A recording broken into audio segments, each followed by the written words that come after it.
bafashwe bisanzwe umwe ari hari yari kurira kimyera ngico undi nawe ari hari yari kurira gutyo ubarangire umugabo ngo yumva ijwi rimubwira ngo sinakubwiye ngo nzakubakira umugabo ati kuca kwicira inzira kandi wibuke umugore mubakiye baradivorshije umugabo ati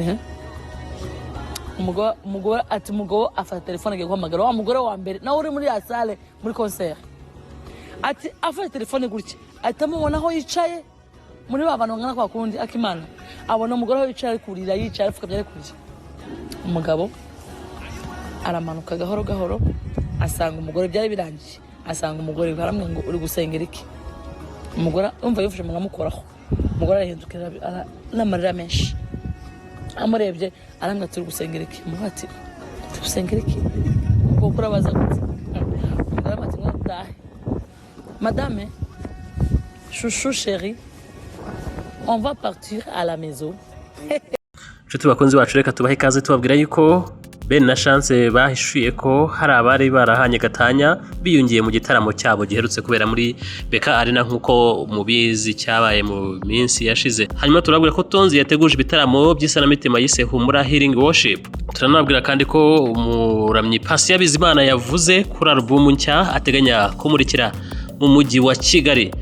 Tubakunzi bacu rero reka tubahe ikaze aho muri hatandukanye tubifuza kubwa neza mukande subscribe like share na comment kugira ngo tubageze amakuru ya gospel ndetse n'ibiganiro n'ubuhamya n'ibindi byose byagufasha kwiyubaka mu buryo bw'ivuga butumwa ndetse no mu buryo bw'ijambo ry'Imana n'imyemerere itandukanye umenya ibiri kuba hirya no hino ku isi ndetse no mu Rwanda by'umwihariko ariko cyane cyane amakuru ajyanye n'ivuga butumwa aho niho dushinga gati cyane kugira ngo ubutumwa bwiza bukwire hose Yesu yamamare kuko niyo ntego ikomeye dukwiye gushyira imbere nk'abantu bamenye Imana cyangwa se bamenye ubutumwa bwiza. Reka rero tuze no makuru ku buryo burambuye ariko nifuriza umugisha abantu bose bamaze gukora subscribe bizera ko babikoze kandi nawe niba utarabikora ukimara kumva ino nkuru ihutire kubikora maze ibere inshuti yakadasohoka ujye umenya amakuru mu ba mbere. Reka twihute rero. Ikinyamakuru imvaho nshya cyanditse inkuru bivuga ko abaramyi banashakanye nk'umugore n'umugabo ariwe Ben&Chance baririmbana mu itsinda rya Ben&Chance batangaje ko mu gitaramo baherutse gukora cyatumye umuryango wari warasenyutse wongera kwiyunga.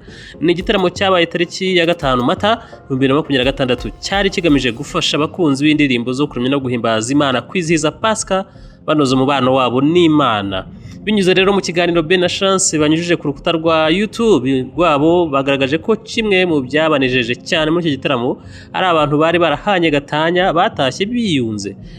Chance rero yagize ati cyari igitaramo cy'umugisha kuri twe kubera ko abantu 270 bakiriye Yesu nk'umwami n'umukiza. Wow, that's good. Ikintu gikomeye cyane y'abantu bakiye Yesu nk'umwami n'umukiza niyo ntego n'undi butumwa bwiza niyo ntego y'uvuga butumwa ryo mu ndirimbo. Mbese ubutumwa bwose buvugwa bushingiye kuri Bibiliya nta kindi bugamije uretse guhindura abantu kugira ngo baze kuri Kristo bakizwe bazabona ubugingo buhoraho cyangwa se ijuru nkuko abantu bakunda kubyita. Hanyuma rero n'izindi nyungu zabyo zikaziraho imibereho myiza n'imibanire myiza ariko cyane cyane kwakira Yesu n'umukiza n'icyo ntego ku bantu batuye isi ni cyo Bibiliya yigisha nicyo ivuga butumwa rimaze. Hanyuma rero Chance akomeza avuga ko ikindi mu byanyuze mitima yabo harimo ko hari umuryango wari warasenyutse umugabo n'umugore barahanye Gatanya ndetse bafite n'impapuro zihamya iyo Gatanya zitangwa n'inzego bireba bakaza kwiyungira muri icyo gitaramo bakanatahana. Bahise banatahana. Ati umugabo yumvise ijwi rimubwira ngo nzakubakira. Umugabo ati yego none kuki ushaka kwicira inzira cyangwa se kwicira inzira. Umugabo afata telefone agiye guhamagara wa mugore batandukanye ahamagaye ahita amubona aho yicaye muri ba bantu bangana kwa kundi mwabonye bari wuzuye Beka Arena. Hanyuma rero abona umugore apfukamye ari kurira. Yabonye umugore apfukamye ari kurira cyore ni ukuvuga ngo umugabo yari yicaye nk'hariya hirya hanyuma ijwi araryumva rimubwira ngo wikuyicira inzira cyangwa wikuyicira inzira. Hanyuma n'umugore aho ari nawe ari kurira byamurenze afite uburyo nawe yabyumvise. Hanyuma umugabo aramuhamagara amubwira ati waretse tukiyunga, kumbe umugore nawe yatatswe cyangwa se yafashwe n'umwuka wera cyangwa se n'imbaraga zo kwiyunga. Hanyuma rero Chance agize ati umugabo yumvise ijwi rimubwira ngo nzakubakira. Umugabo ati yego, none kuki ushaka kwicira inzira?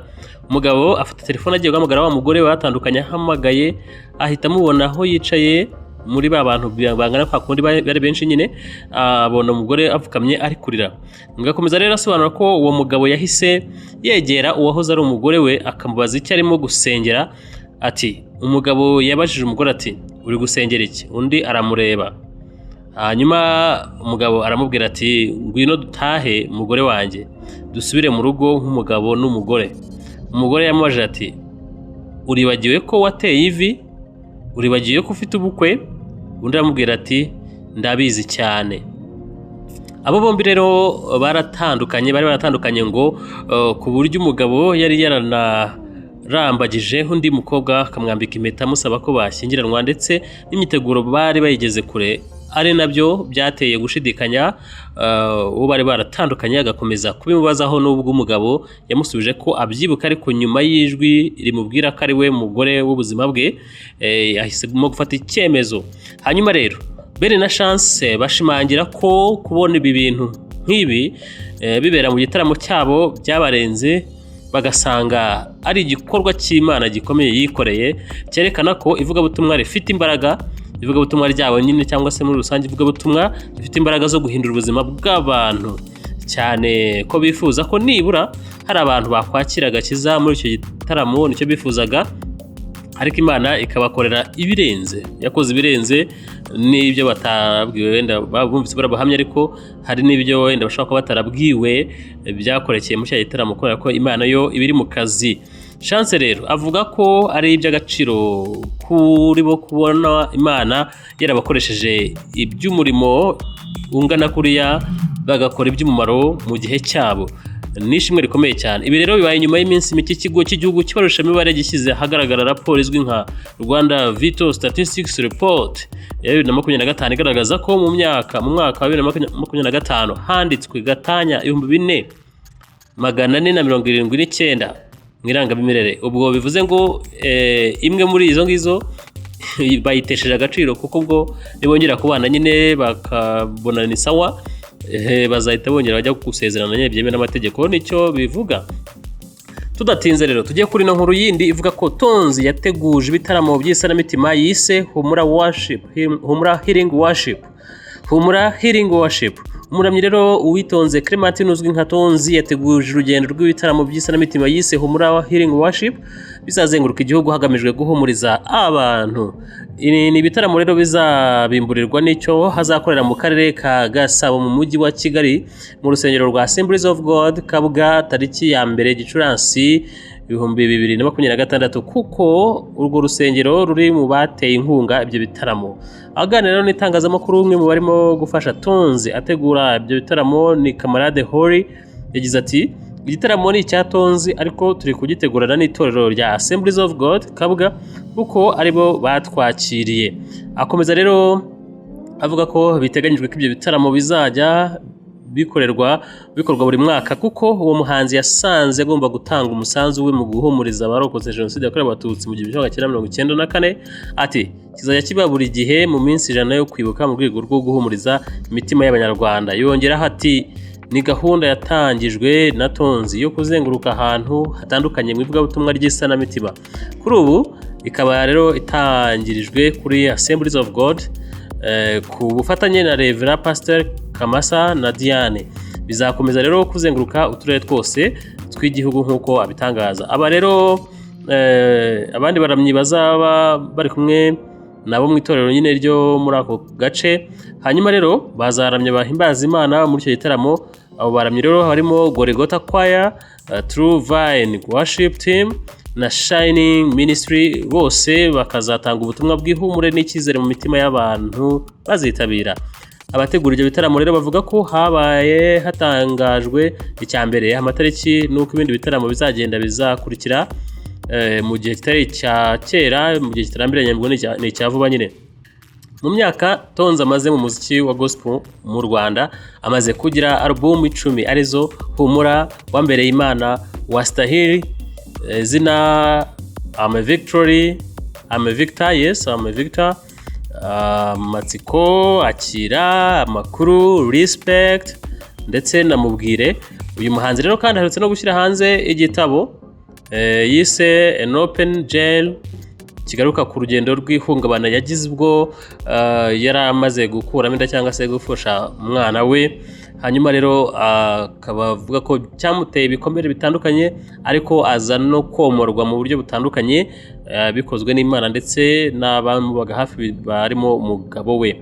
Hanyuma rero reka tuze ku nkuru dusorezeho ya gospel ivuga ko Patient Bizimana yavuze kuri album nshya ateganya kumurika i Kigali. Inshuti bakunzi bacu rero Patient Bizimana ari mu bahanzi bamaze igihe mu muziki wo kuramya no guhimbaza Imana mu Rwanda, ageze kure rero umushinga wa album ye nshya ateganya kumurikira i Kigali, nubwo igihe azakorera igitaramo cye kitaramenyekana. Uyu muhanzi rero yateganyaga gukorera igitaramo i Kigali muri Mata, yabiteganyaga muri no Mata cyakora kuko yiteguraga kwibaruka umwana we wa gatatu agorwa no gukora urugendo asize umugore we.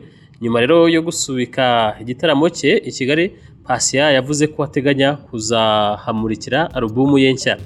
Patient Bizimana agize ati indirimbo zose zisa n'izamaze kurangira, ubu ntekereza ko igitahe wari ukuzisohora imwe ku yindi kugeza igihe album yose nzayibahera. Kuri iyi nshuro rero Patient Bizimana yasohoye indirimbo nshya yise Ndi Hano, ikaba rero iya kabiri kuri album ye yise Agakiza.